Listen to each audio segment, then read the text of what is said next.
Oh, so what are we going to do tonight?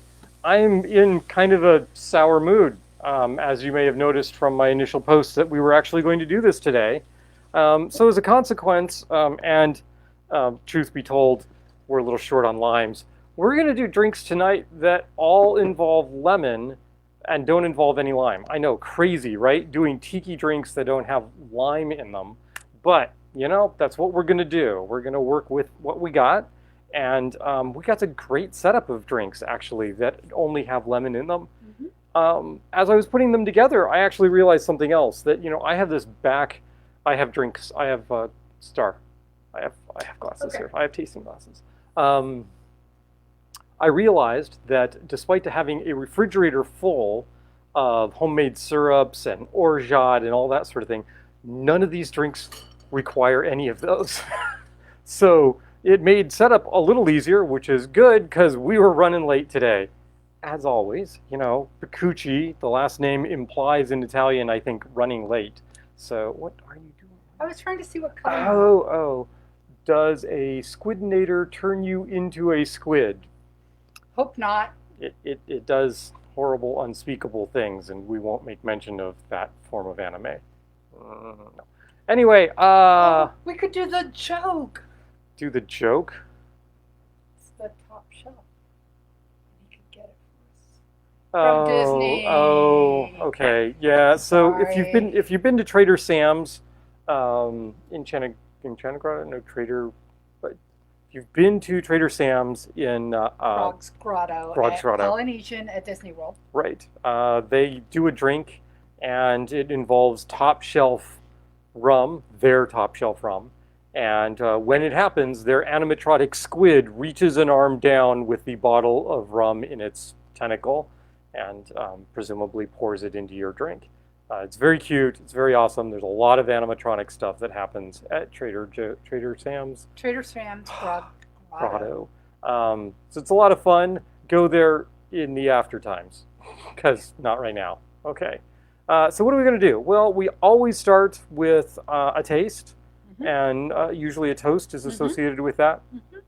So we had some toasted bread this evening. Does that count? No, I okay. need booze. You need booze. Well, no, I mean for the toast. Right. We're going to drink, obviously. So Plantation is one of those great rum manufacturers and bottlers, and they do a lot of really cool things. Second only to Foursquare. I don't know if they're second only, but they do a lot of good stuff. And in fact, in a move towards social justice, they understand that the name Plantation might in fact be have some questionable origins, and that they don't actually need to have that as their brand. So they are actually moving to change their brand from Plantation to another name. We don't know what that name is going to be. But in the meantime, they're still releasing products. And here we have a product that is new to us and also relatively new on the market. It's out this year. This is a single cask rum. This is a rum from Panama. Now, those of you that have been listening in the past know that when we went to Total Wine in Laurel and picked up rums, we found one that said product of Panama on it, and we were all excited to have a Panamanian rum. And it turns out it's bottled in Panama, but it's actually distilled in Barbados, along with a quarter of my collection, which is distilled in Barbados. So I have high hopes for this, the Plantation. Also, we noticed on the label that it says it is matured in whiskey casks, and not just any whiskey casks, but Arran whiskey, which is actually a mighty fine whiskey from Scotland. So we're going to open this guy up. We haven't even looked in the bottle. An unboxing video? This is an unboxing video, and I can bet you dollars to donuts that this is going to go better than Alton and Elizabeth's unboxing, where they did the air fryer, and they swore by the end of the episode that they were going to take the air fryer out and beat it with baseball bats, which was funny because they don't actually own any baseball bats, so they were going to have to go out and buy a baseball bat specifically for the purpose of destroying an air fryer, which I found gratuitous, but it's certainly a testament of Alton Brown's interest in air frying. Yeah, I also find it amusing that they don't follow their HOA rules at all and are currently looking for another place to live because they're You would, not friends with their neighbors. you would think that an HOA would be grateful to have Alton Brown, except for the fact that Alton probably does some experimentation that maybe they're not all that keen on. Yeah. So who knows? That's your celebrity gossip segment of Quarantiki. That's a cork. It is not corked. It is not corked. Yay! Which you can still, just like a bottle of wine, you can get some nasty matter on the cork that can cause some problems or get a So it's defective got cork. the standard plantation raffia. A little raffia around it that usually indicates some sort of limited-ish edition. And we're just going to pour a glass or two here. There's one for you, and the one for me. And these are in our Cotton and Reed tasting glasses. And the Cotton and Reed tasting glasses come to us from the district distillery Cotton and Reed, which also brews up some mighty fine rum. Yeah. And we are looking forward once again to the after times and being able to visit Cotton and Reed and our pal Megan out there Yeah. and many others. So So here's this is to Mr. the little puppy because he has to go to the vet next week. Mr. And to the so- little puppy. Yeah, Oh, our friend oh. Bam's puppy, Mr. has to go to the vet Oh, just for his normal thing, but Okay. his mom's, So as long as broke, so right. I'm So as paying long for as shots. we're doing toast to pets. Oh yeah, your mom has 2 new kittens. My mom and Larry have 2 brand new kittens. They're I mean, like they're like 6 to 8 weeks. they're like fluffy little bundles of fur. Yes. And as my mom said, it's been a long time since she's had kittens. In fact, when she moved in with Larry, the cats that they had were full grown. So the last time mom had kittens around was when my mom was a little girl. So Yeah. they're getting to experience the joy of brand new kittens. Yay. So that's And to our emo as always, because because he's our cat. and he puts up with so much from us. Yeah, so much. So what do we think? I haven't stuck my nose in here yet. We should probably take a couple of sips of this and then set it aside and come back to it because, as I've mentioned previously, when you open a bottle, it can be a little stale, and you really want to let that get some air on it. So I'm going to stick my nose in here.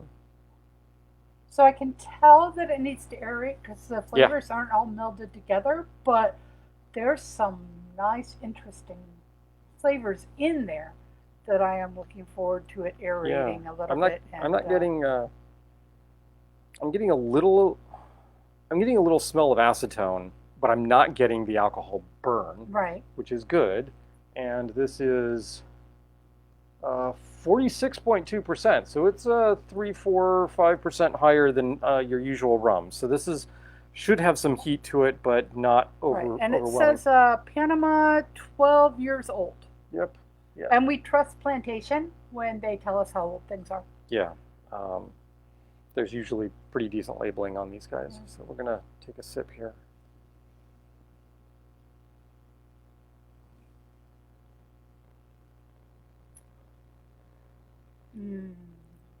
Oh, I like that. That's very smooth. It needs to sit. Okay. It's tight. I don't know how to describe it other than it's tight. Okay. There's definitely wood. There's some wood there. Yes. That's There is some casking wood. Yep.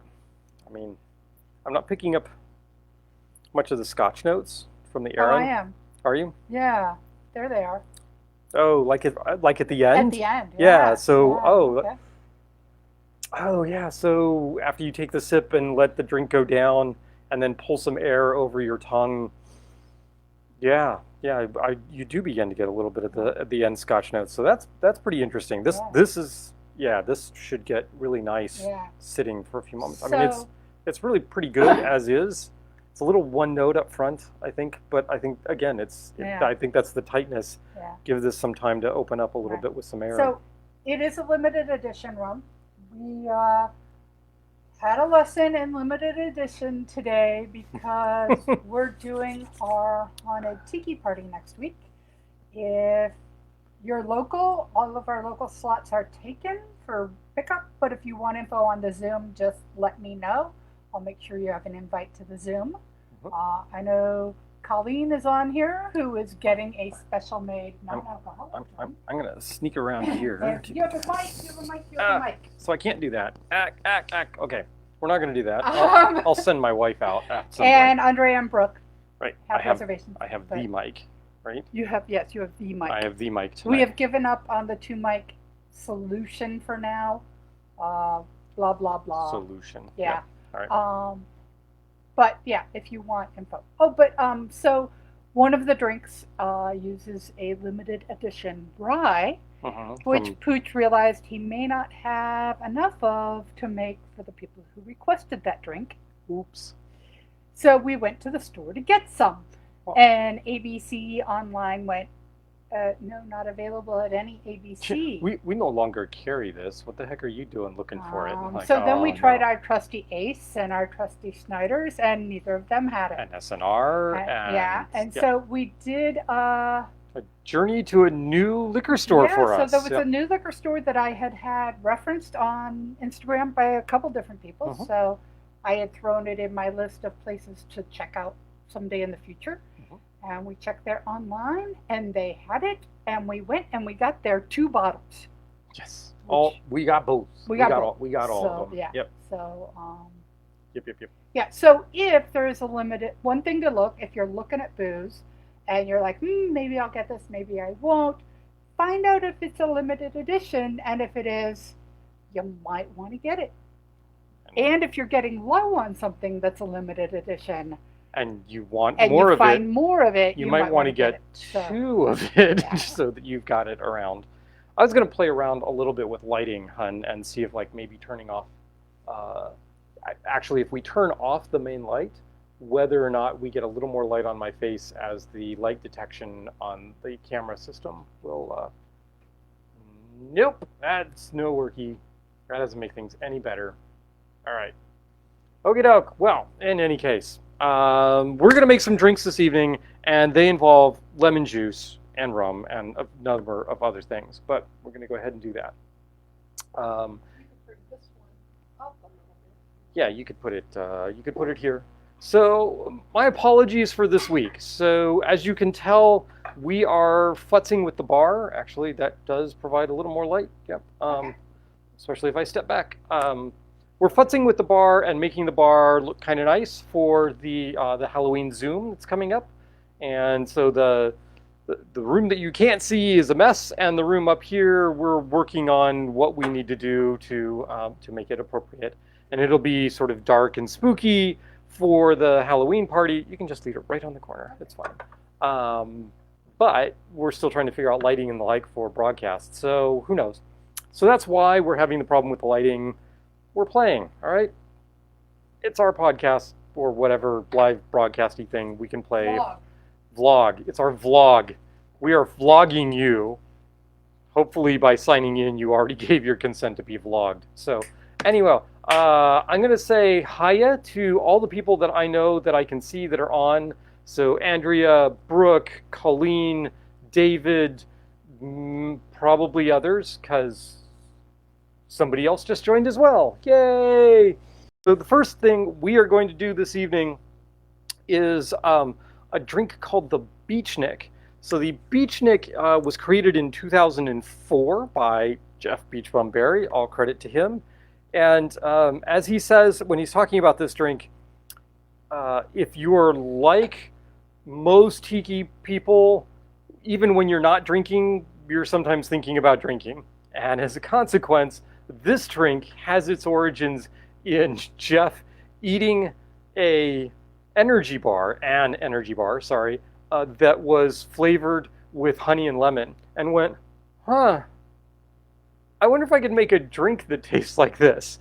And so we wound up with the Beachnik.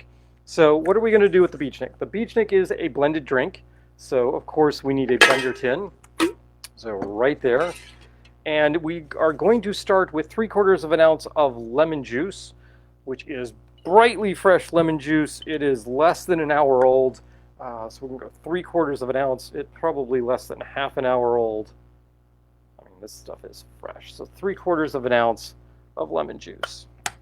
And then we start to get weird. Because like I said, there's not just like simple syrup in here or Demerara syrup or anything along those lines. It's using other liqueurs actually to provide the sweetness for the cocktail. So first up is Liquor 43, which I have here. There it is.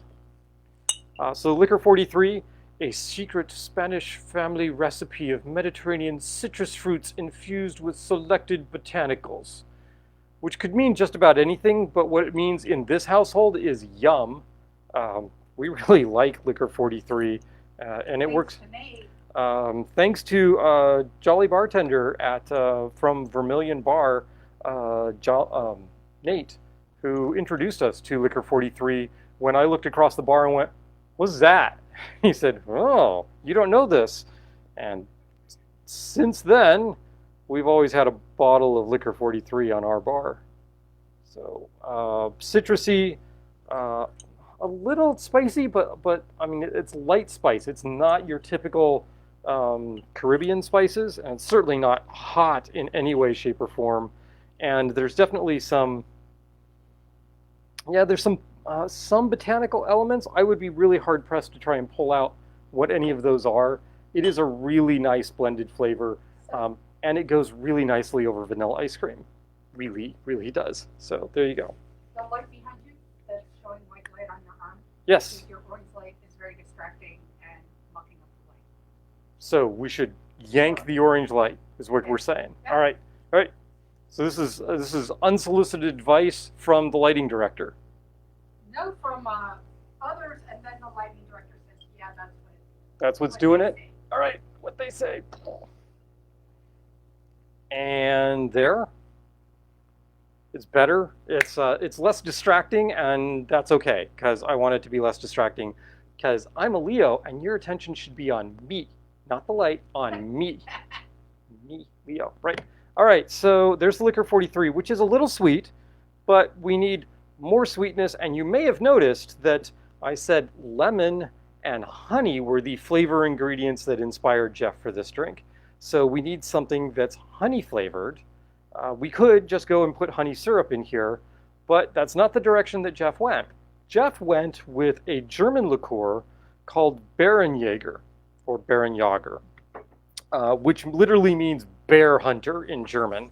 Now, I don't own any of this, but it is a liqueur made from honey, and I happen to have 2 of those on hand, so I don't need a third, for goodness sake. We have both Glavia, which is a Scottish, and Drambuie, and that's what we're going to use tonight is the Drambuie, if I can find it. Here we go. Drambuie, Prince Charles Edward Stuart's liqueur, a unique blend of aged Scotch whiskey, spices, and heather honey. It's quite tasty. The honey really does come through on this, and so I think it will be just fine as our honey component here. We're going to go 1/2 ounce. Right, 1/2 ounce right there. And then we get to the rums. So in this case, because we have enough alcohol in here coming from the Bärenjäger, i.e. Drambuie in this case, and the Liquor 43, we are only going to go with 1 rum, because if we start to mess rums in with this, it's just going to get too many flavors that are going on. 1.5 ounces light rum, that's where I am. We need 1.5 ounces of light rum in here.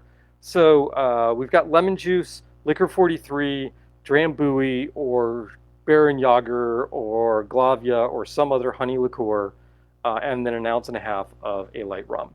And in this case, what I'm going to go and do is, because I'm in, I don't know why I'm in a sour mood, so I'm going to try and perk myself up with some high quality rums. Real McCoy, made by Foursquare Distillery in Barbados, of course, and I really like the Real McCoy stuff, so we're going to go 1.5 ounces straight up of the Real McCoy. This is their 3-year? Yep, 3-year. 1.5 ounces. So that's going to form the backbone of this. It's a very clean spirit. But it is blended pot still and column still, right? Yep, single blended rum. I would have been surprised if it was anything else but that. coming from Foursquare. So we're going to put about 8 ounces of ice in here, which is a fair amount of ice for this thing. So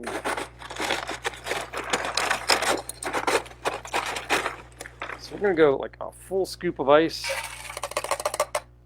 I'm going to drop 2 or 3 quote-unquote agitator cubes in there. And then I'm going to give it just a little bit more crushed ice. All right, this goes on the blender about 10 seconds or so.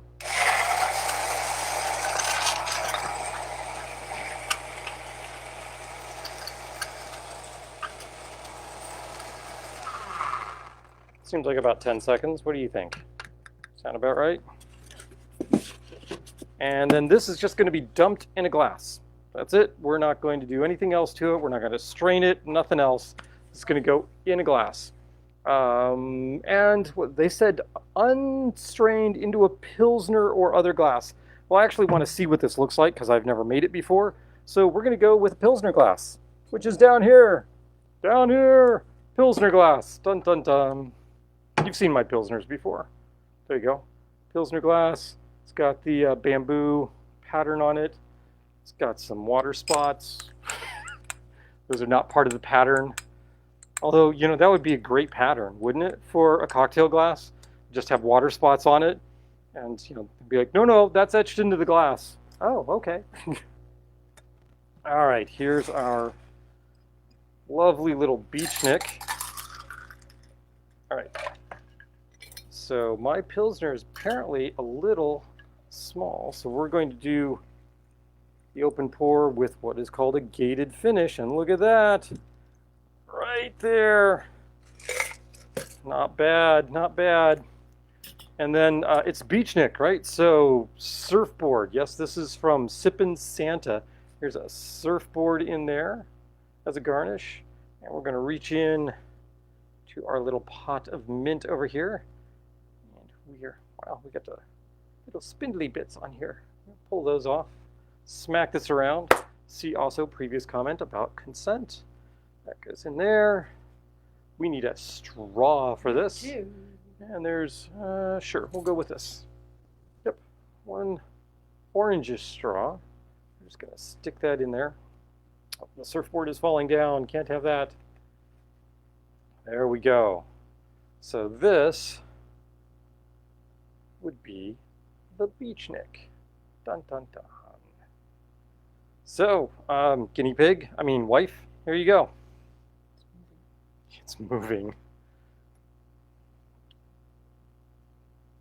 Credible? Yeah, credible. Not something you're going to immediately run right out and order, but credible? Yeah. Okay. I would not be displeased, but I probably wouldn't order a second one.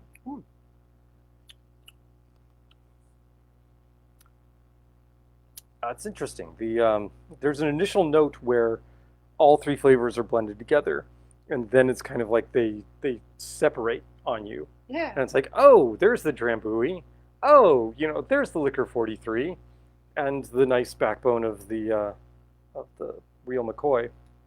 The lemon is not overpowering. You know, No, often not at all. you can get a little lemon that's a little bitey, and it just kind of takes over a cocktail. That doesn't do that at all. That's really pretty nice. Mm-hmm. It's very refreshing. This is a light cocktail. This is not a fall cocktail. This lives up to the whole Beachnik, lounging on the beach. Another taste before it goes away? Sure, I'll take another taste. By the way, unless you are potted with someone and have a very close relationship with them, I would not suggest during COVID times sharing a straw, for instance. But Right. wife and I, so we're going to share a straw. Cheers. You can always do the old bartender trick of, you know, putting your finger on the straw, putting it in, put the finger, draw it out. Yeah. Drink it that way. So demonstration, here is a straw. It goes into the liquid. Put a finger on this end, and there you go. You can see the liquid suspended in the straw. Allows you to taste the drink. Allows you to know whether or not you've put together the drink properly. Mm-hmm. This seems to be a properly made drink. So that used to be done with the little black straws. But then they throw them away all the time. Right. Bling, so now bling. a lot of times what bartenders will do is they'll take a bar spoon and put a drop on their hand and taste it off their hand. So. Yes, smacked mint means drink. Yeah. Okay. Yay. Okay. So there we go, Beachnik. One of the reasons we were late was because I was running up and down the stairs trying to find my surfboard swizzle stick because it just seemed like it was appropriate for that particular cocktail. And sometimes a swizzle stick is just going to go, I am meant for this cocktail, and you must find that swizzle stick. This was one of those instances. So there you go. There's the Beachnik. Dates back 15, 16 years. Definitely in the before times, but not in the way back times. How's that? All right. The next two drinks are both shaken. They do not require any use of blender, and therefore this blender tin can go away. So we're going to put that in the sink, and then we will turn our attention back to our next drink. And for me, the next drink is another sip of the Plantation Panama 12-year. Because it's been sitting for a few moments, because I've been talking to you. The nose is really opened up.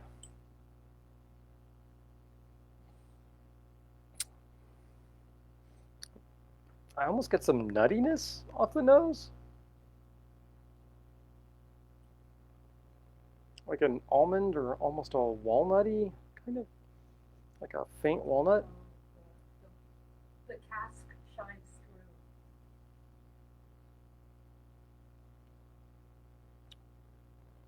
through. As it opens up, oh yeah, remember when I said it was really pretty tight? The flavors are really opening up with a little air on them. You can tell it's been on wood for a while. It has that characteristic tannin quality of almost a light chalkiness to the tongue, that tightness on the tongue. But unlike some really potent, say, red wines, where the tannins can be overpowering and just suck all the moisture out of your mouth, this is not doing that. There's a nice hint of it's like I somehow sipped rum and it was transmorgified into scotch on the scent, because the aftertaste is all scotch. Wow. Okay, I'm impressed. I like that. That's a neat rum, though. That is a rum to be drunk in a glass like this. You would not mix a cocktail with this rum because all of those subtle notes are going to get lost. The only exception to that I can think of would be a daiquiri, where you would be using simple syrup, lime juice, and that rum. And it would feature okay in that, and you would still probably get all of the characteristic notes. But if you are going to make a cocktail with a rum like this, you want to keep your other ingredients minimal and simple and straightforward as possible. And I'm going to have another sip because that's yummy.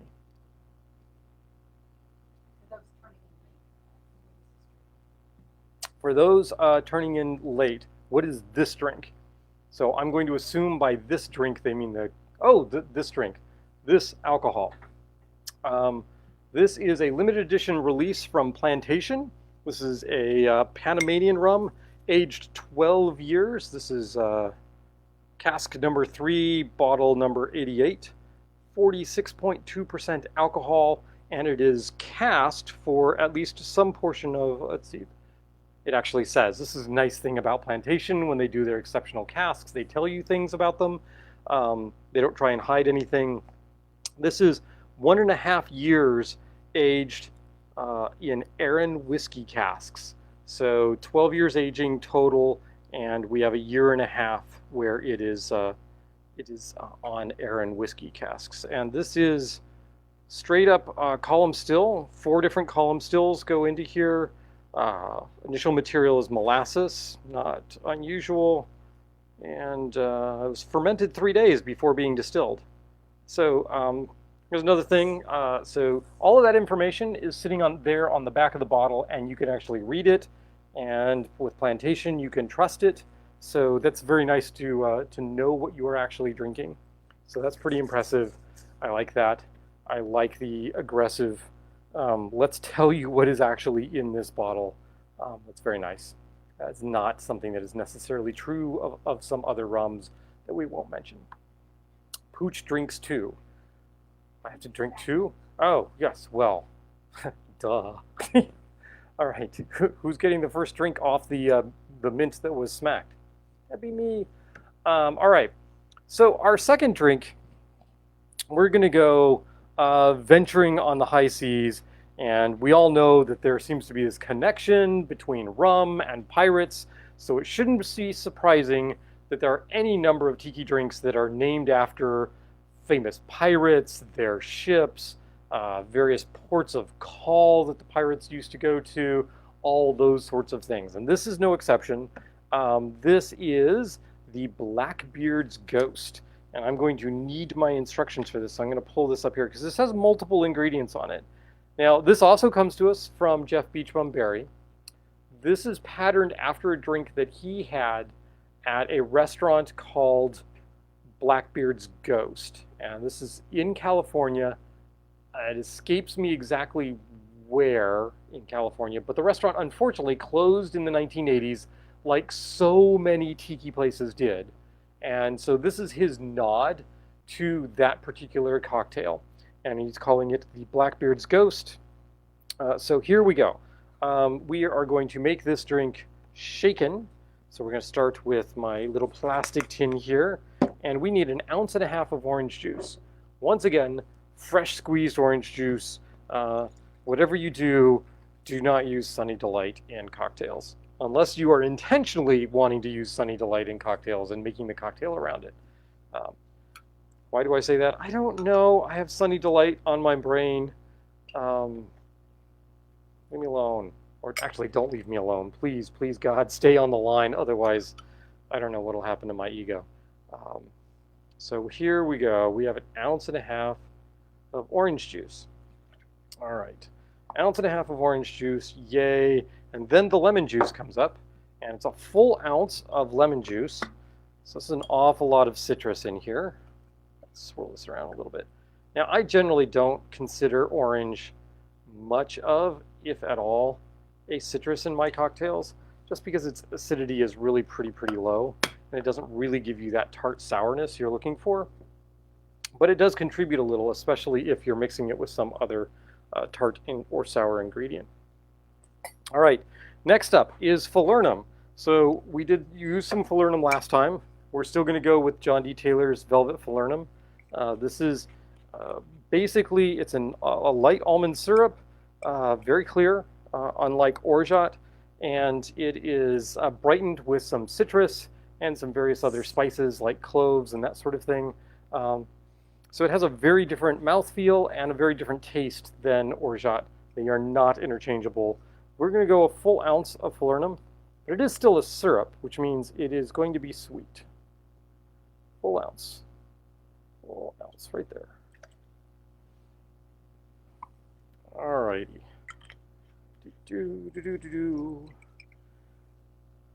Then once again, because we're looking for unusual ingredients to pair with lemon, and oddly enough, this is an ingredient that comes up a fair amount of times when you see drinks that have lemon juice in them in the tiki canon, and that's apricot brandy. Don't ask me why apricot brandy and lemon are a thing, but they are. They seem to work really well together. I wouldn't have thought so, but they do. So I always try and keep a bottle of some apricot brandy on hand. Was Hungarian coffee. Okay, Star points out that there is apparently a tradition of using apricot brandy in one's coffee in Hungary, and Or at least the Hungarian. so she was told, and as a consequence, in addition to making tiki drinks, one of her favorites is the trade winds, which requires apricot brandy. Having it around for coffee is nice, so there's always a bottle of some sort of apricot brandy. Brandy, you're a fine girl. Brandy, you're a fine girl. Yeah, that'll work. Okay, half ounce of this. So we just want a hint of the apricot flavor. That's a little much. So, okay, we're just going to go back in here. Don't do this if you're a professional bartender. There we go. All right, there's the half ounce. Next up, a Demerara Rum. So, like I said earlier, feeling a little down, feeling a little sourpussy, so the best way to bring me out of that is to give me really good rum. And as a consequence, while this takes a Demerara rum, and I might usually go with like my Eldorado 5 or my Eldorado 8, I want a higher quality rum. So I'm going with the Eldorado 12 here. This is a bit of an expensive rum to be throwing at a cocktail, but I actually think it has the backbone to stand up to it. The flavors in this Demerara rum will stand out as opposed to a higher quality, more subtle, more expensive and more subtle rum where you would lose those notes. I think the 12-year will be a nice balance. We're going to go half ounce of that. We do half ounce. And then we need another rum to lengthen this a little bit, but we want the Demerara flavors to still be prominent, so we don't want a rum like a Jamaican rum or something like that, which will compete with that Demerara rum. So as a consequence, we want another light rum, something that's largely column stilled or entirely column stilled, so that I'm going to work away from my usual tendency for the Barbados rum. So I'm not going to use the Real McCoy because this has some pot still rum in it and a little bit, tiny bit of funk, so we don't want that. So what I'm going to do is I'm actually going to reach for the brand new 10-to-1 Caribbean white rum, which I think will work quite well with this. It's a very, very, it's not an obnoxious rum at all. It's got some vanilla and fruit notes in it that I think will complement the Demerara rum very, very nicely. We got a full ounce and a half of this.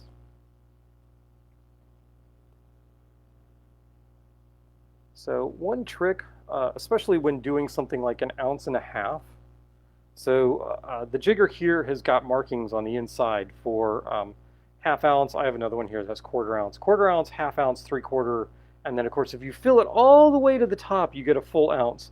But that can sometimes get messy because now you're trying to juggle this and not spill any on your hands as you're putting in. So 1.5 ounces is 2 times 3/4 ounce. So I just fill to the 3/4 ounce line each and do that twice, and that gives me my ounce and a half. And that way, I don't have to worry about undershooting or overshooting and spilling my white rum. All right, there we go. There's the 10-to-1 Caribbean blended rum. So blended from a variety of places around the Caribbean. 2 shots of Angostura bitters, and I'm going to go completely off book here, and we are not going to use the Angostura bitters. We are going to reach for the Typhoon Tiki bitters from Embitterment Bitters, because we like the folks over at Embitterment Bitters.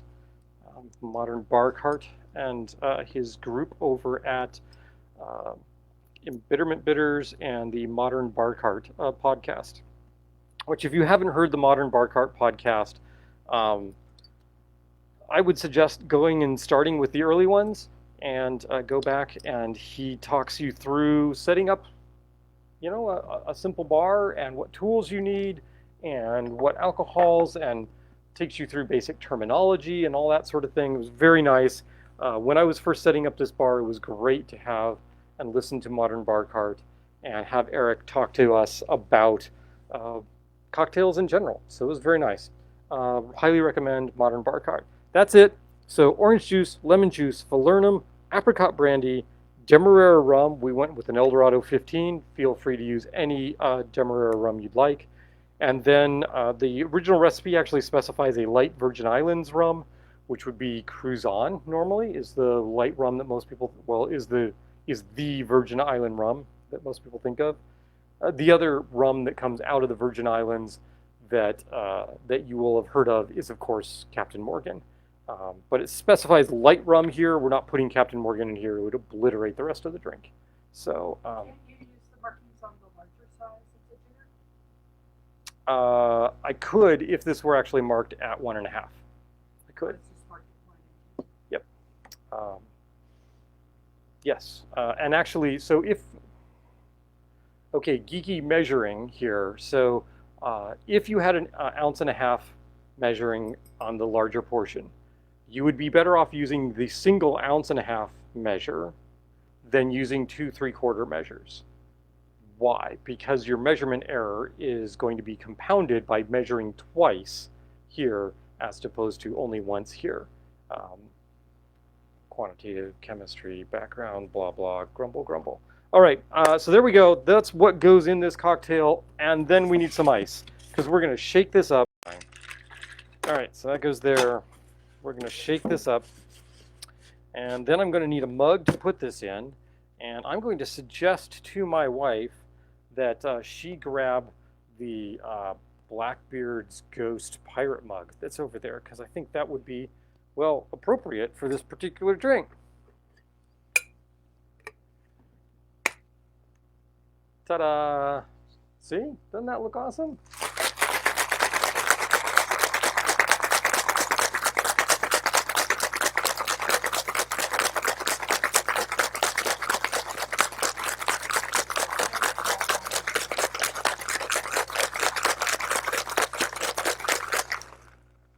All right, there we go. I have to show off my new addition. Do you? Yeah. You do. Ta-da! Look at that. It's a Tiki Eeyore. Yeah. Flower in his ear. The wife's kind of crazy about Eeyore, and so this works really nicely. Sometimes, you know, you see something online and you go, yep, take my money, take it now, take it right freaking now. And that's what happened here. Okay, so I'm just going to pour this in.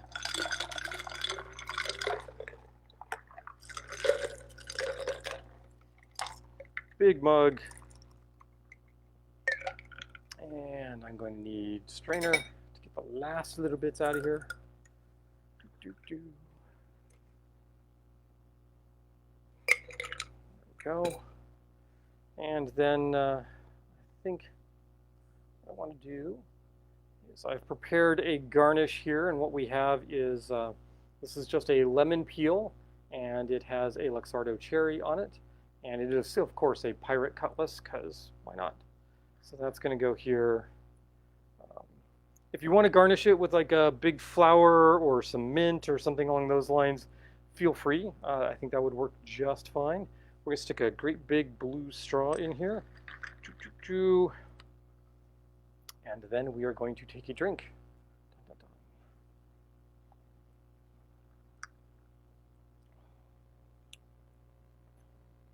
Man, I better take another drink of that because I don't think I'm getting this one back.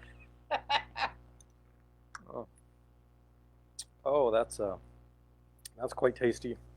That works really well. Yeah, see, Poof, we don't even get a report from her on flavor and tasting. She just runs off of camera to go slurp that down because it's quite tasty.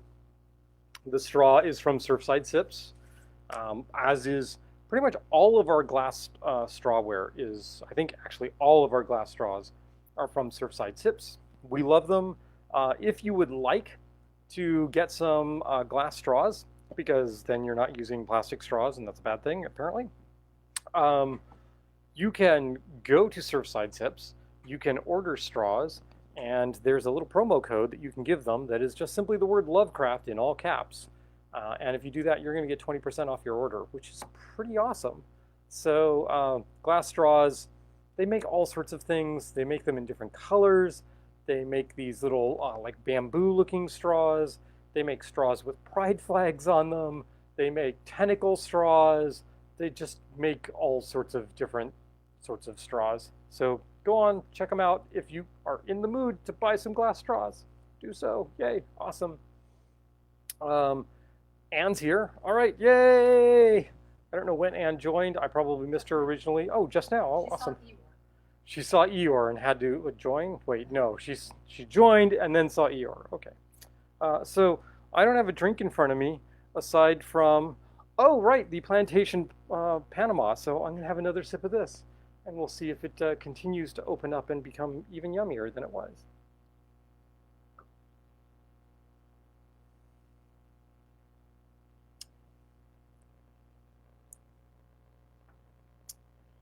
I do get a little of the heat. It is just a tinge hotter than the usual 40 to 43%, but that is well counteracted by the wood and the maturing. And even when you get a really heat sip, Star you says, still get the single malt. Star's going gaga over this because she's getting single malt flavors off of it, and this is a way for her to drink single malt scotch while still drinking rum. So yeah, this is going to be very, very happy. This will make her very, very happy. What she was saying is even if you get a taste that is particularly alcohol-y and burny, the scotch flavor still comes through, which makes it just taste more like scotch to me. And Star has now sucked down the cherry from the Blackbeard's ghost, and she's looking quite happy and quite pleased with herself. We've covered a lot of ground, and we still have one more cocktail to go. And this is an incredibly easy cocktail. So unlike the Blackbeard's Ghost, which has a lot of sort of moving parts that all come together very, very nicely, I can't say enough about that cocktail. It really is a very nice cocktail.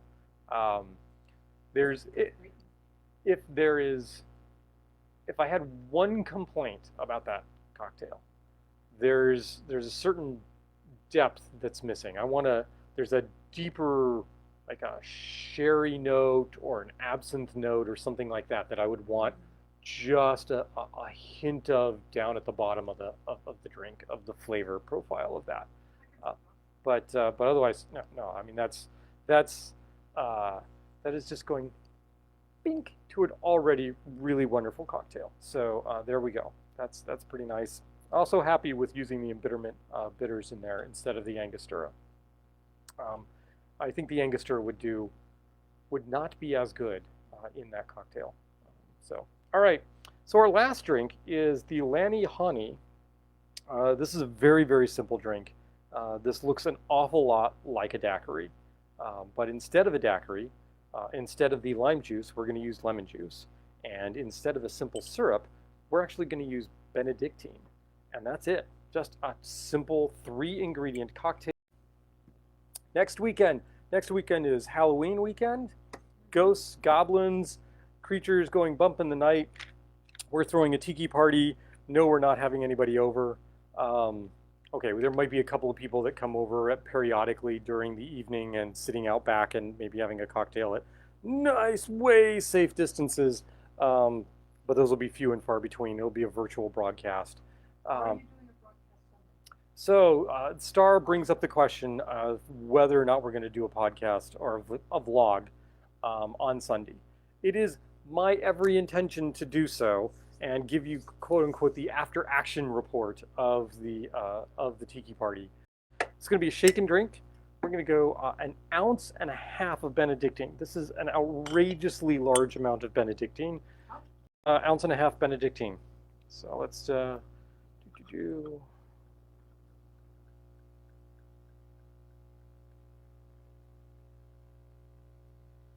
ounces Benedictine. That is an enormous amount of Benedictine. It really is, especially given what else is going in this cocktail. So it's hard to call this a rum cocktail. This is a Benedictine cocktail that is lengthened with a clean rum, which means, yeah, sure, real McCoy. All right, we need 1 ounce of this quote-unquote light rum. You will note none of these bottles have been prepped with speed pourers. This will give you an idea of how much preparation went into tonight. All right, McCoy goes back here. And then we need 1/2 ounce of lemon juice.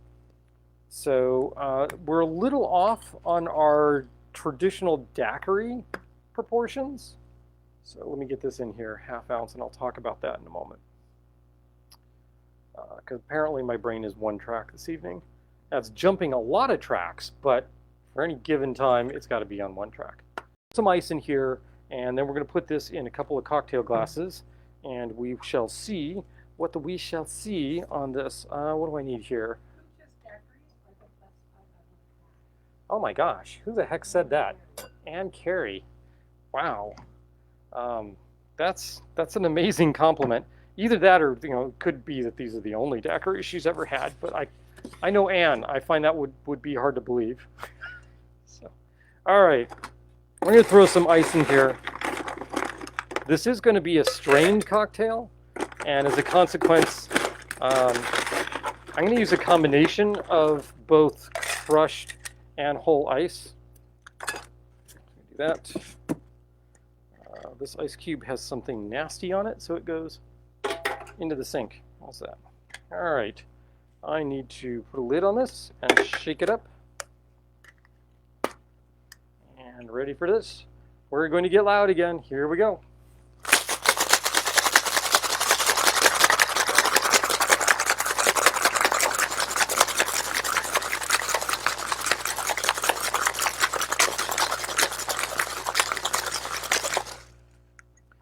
All right, so the shaking that to get it really, really cold, I could tell there was a change in texture in the drink because the sound of the ice changed in the shaker.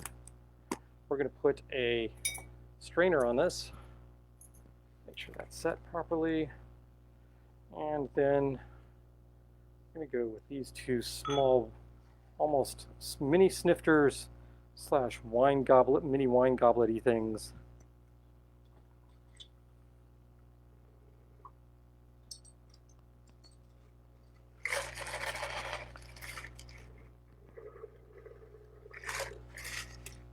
I have a little bit of debris of something that has made it in here, maybe an ice chunk or two. And so I'm going to clean this up with my tweezers. Right here. So what are you? I don't know, but you are going to not be. This is the debris not appearing in my cocktail. Was there some in here? Nope, optical illusion, nothing floating in there. We're good. All right. I'm not entirely sure what we're going to get as a taste profile for this. So I'm just going to take this little death head skull with a Luxardo cherry on it.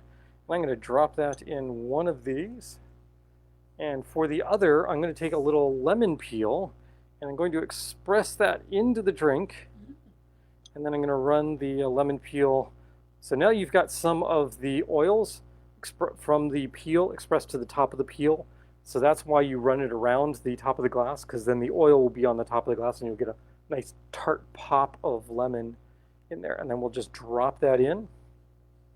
And there we have two variations on the Lanny Honey. And do you have a preference? I want the cherry. She wants the cherry. Of course she wants the cherry. So there you go. go. Taste the cherry one? No, that's fine. Okay.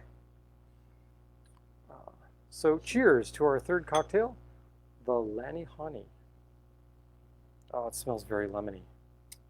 But I've got a massive amount of lemon on mine, so does yours smell lemony? Yeah, it does. It smells like Oh no, smell this. Oh, that's very lemony. Bam!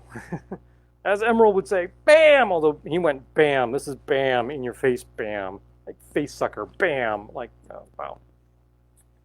Oh, it smells so good. This is like hot summer day baseball drink. Oh, crud. Those are dangerous. Because remember at the baseball, you used to get the Tennessee honey lemonade? Yeah.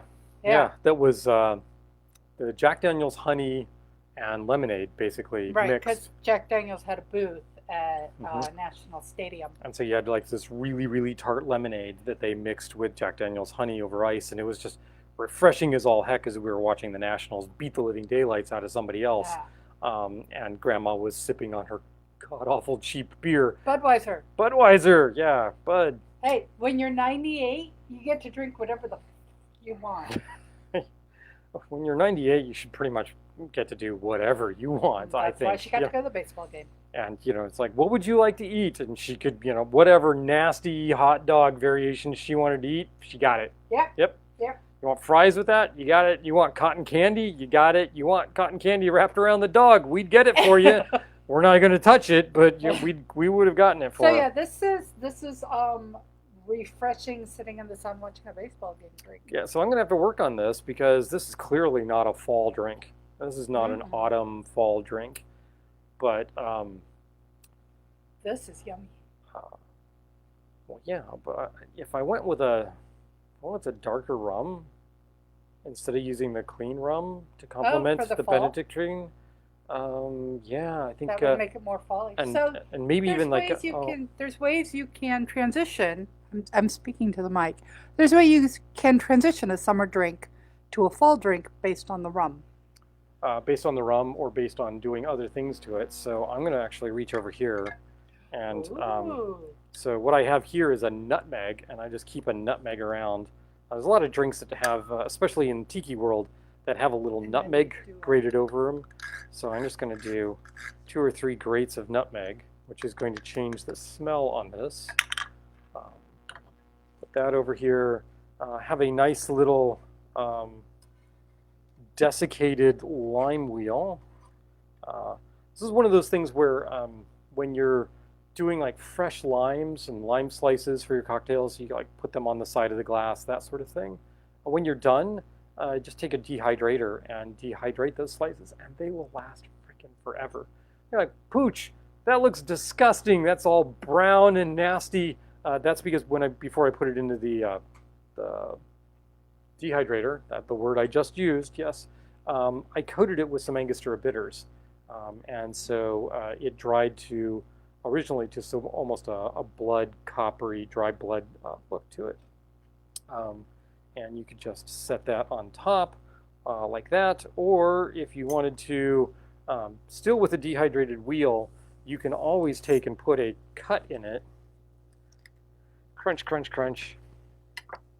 And then take that and just put it over the drink like that. And there you go.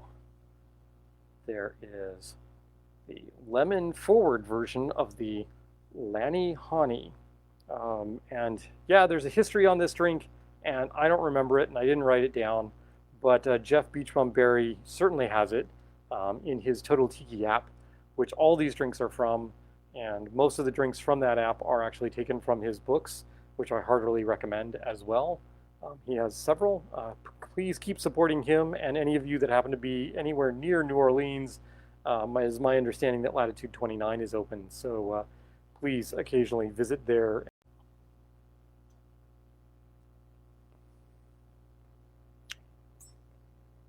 Oh, just a little hint of the nutmeg really deepens that.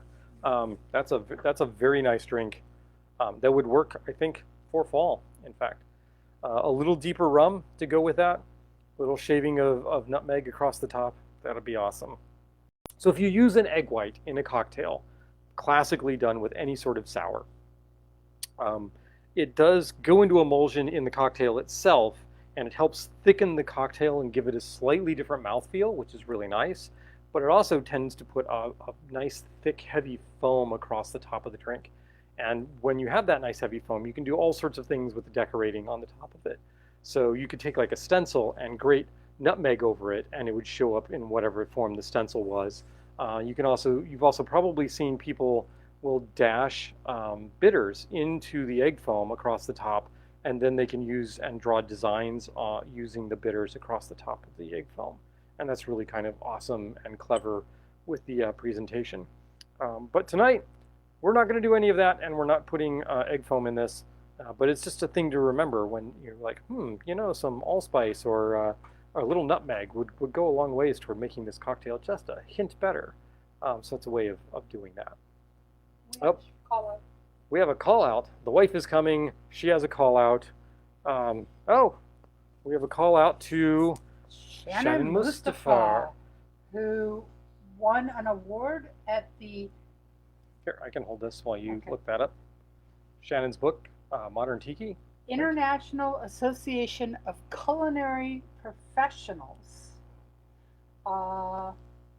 in the Wine, Beer, and Spirits category. The Best Book Award. You want to oogle my chest again? Sure. The International Associates of Culinary Professionals Wine, Beer, and Spirits category Best Book Award to Shannon Mustafa, who we've met twice. Right. So Great book. Modern Tropical Cocktails by Tiki, Modern Tropical Cocktails by Shannon Mustafa. This is where the, it's not the Devil's Reef. Yeah. Kill Devil Reef. The Kill Devil Reef is in here, and my variation, I did a Devil's Reef variation. It was taken from that, and then I found that there was another variation on the Devil's Reef that I think I did last week or something relatively recently. But anyway, there you go. Yay, Shannon. We like Shannon. She was very nice, very pleasant. She didn't have to take time out from mixing cocktails to talk to me, but she did, and I was awesome. And I will always think fondly of her for doing so. And if she ever gets back down into the DC area, we will definitely make an attempt to see her again. So there we go. That's what we're doing tonight. We're doing some drinks that are all lemon flavored, that feature lemon as the primary sour ingredient in them. We went real complex with Blackbeard's Ghost. We went incredibly simple with the Lanny Honey. So Benedictine, being a botanical herbal component, it occurs to me you could probably use anything along a similar vein in this same cocktail. Just strip out the Benedictine and replace it with other things. So you could make the same cocktail with, say, Liquor 43. You get a different flavor profile, but it would probably still be a darn tasty cocktail. Chartreuse. Chartreuse would be a real interesting one to play with. The wife suggests Saint Germain. I'm not sure the Saint Germain would work in quite the same way, but it might. It might be a little too. It's not rosemary. It's elderflower, almost violet. The Yardley and Company soaps that might have a little too much oomph from that. Well, no, I'm thinking creme de violet. Sorry, I'm thinking creme de violet. You wouldn't want to do an ounce and a half of creme de violet. Good God, in any cocktail. Uncle Val's Botanical Gin. She suggests Uncle Val's Botanical Gin. The only problem with that is that you would then have to add some sweet component back in because the Uncle Val's has no sweetness to it. So you're looking for something that has both sweetness and that herbal botanical component to it. So the chartreuse has a little bit of that sweetness, but it's pretty hidden. The closest thing I think is the Liquor 43. So Benedictine or Liquor 43. Heck, strip both of those out and use apple brandy instead, or pear brandy, or apricot brandy, and see what it works. See how it works. So there you go. 3 cocktails. We got the Beachnik, Blackbeard's Ghost, the Lanny Honey, and my comments about the Lanny Honey and the various ways that you could make changes to it by just swapping out the Benedictine for other things. I can't say all of those are going to be fantastic, but it's an example of how you can take a very simple drink and take it in many, many, many different directions. So we're going to sign off, but I will say, if you like this, if you like me, if you like us, please like the Facebook page Lovecraft Cocktails. If you have suggestions for things you want to see covered, suggestions for changing this up, just comments. I'd love to chat with you on the page or direct message, either way. I have no idea. By the way, do you like the new setup here? Do you like the lights underneath the tentacles? I thought that was kind of cool. Oh yeah, the squid, our squid. Yeah, the squid was actually hanging up in another portion of the bar, but you guys couldn't see it, so I had to step back and the squid. Yay! I think it's kind of awesome. Ian is very excited about it. I should maybe shout out. We got the squid from Dave Fogel, right? And so it'd be nice to let Dave know that the grand squid is still up and hanging. So I'm trying to get the arms around the wrong arm. There we go. There. Something. Nope, that's the wrong hand. That hand and then this hand. There we go. Squid. Yay. Now Star is complaining about the squid. Anyone know why she's complaining about the squid? Yeah, that's right, because it blocks her sign, so you can't see her name that's up there, the Star name that's up there, because it's her bar too, darn it, and her broadcast too. And I have a neon sign. She has a neon sign. I have a squid. Okay, I have over 100 rums, so it's okay. You have welcome to Pooch's Tiki Bar. I do have a metal sign that says welcome to Pooch's Tiki Bar. Here, let's move that out of the way. See, there you go. Ooh, Pooch's Tiki Bar. Well, that's kind of a cool effect, actually. Neat. All right. So there you go. There's another week, another Quarantiki broadcast. At some point, someday, we're going to have to change the name of this because it won't be Quarantiki anymore, and I'm longing for that day. In the meantime, be nice to each other. Vote, please vote. That's it for us. We're going to sign off now, and I'm going to put the drink recipes up like I usually do, and we'll talk to you all later or have voted. Yay. Cheers to those who have voted, by the way. Yes. Or work the election. Or are working the election. If you're working the election, oh my gosh, if you're working the election and have Like voted me. already, like Star, which is why she gets whatever tiki drink she wants, because she's working the election, she's already voted. It's pretty awesome. So I love my wife. I love all of you. I love doing this thing each week. Who knew that I would like doing this every week?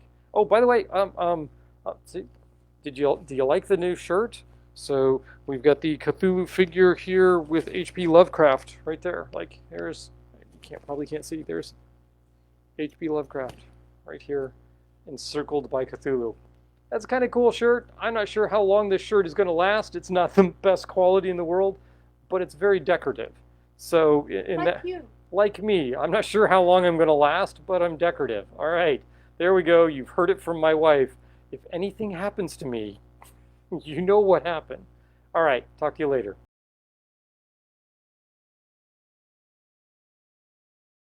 It's sort of sour that you're using an egg white to thicken it up or aquafaba to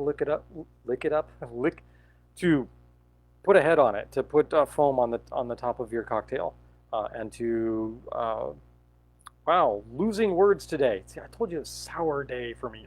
Losing my words.